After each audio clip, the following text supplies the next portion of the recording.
இறைவன் ஒருவன் தான். இந்த இன்பம் துன்பம் ஏன் வந்தது அப்படின்னா, இப்போ இந்த பிறவில நீங்க இருக்கிறீங்க. நீங்க பிறந்ததுல இருந்து சாக போற வரைக்கும் நல்லதையே நினைக்கிறீங்க, நல்லதையே செய்யறீங்க. எவ்வளவு கஷ்டம் வந்தாலும் அந்த நல்லதை செய்யறதுல இருந்து நிறுத்தவே இல்லை.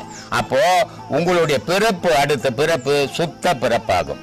சுத்த பிறப்பாகும் போது உங்களுக்கு செல்வந்தனா வாழ்வீங்க நீங்க. ஆனால் இந்த பிறப்புல என்கிட்ட 10 ரூபாய் இருக்குது, மற்றவங்கிட்ட இல்ல, அவனை கேலி பண்ணி இழிவுபடுத்தி அவனை அசிங்கப்படுத்தும் போது எந்த உலகத்திலே நீ மற்றவனை இழிவா நினைச்சியோ, எந்த உலகத்துல நீ மற்றவனை அசிங்கப்படுத்தினியோ, அதே உலகத்துல நாளைக்கு உன்னை இழிவாக்கிடுவான், உன்னை அசிங்கப்படுத்துவான். இது பிறப்பினுடைய ரகசியமா. இன்னைக்கு நீ என்ன செய்யறியோ அது அடுத்த பிறவி.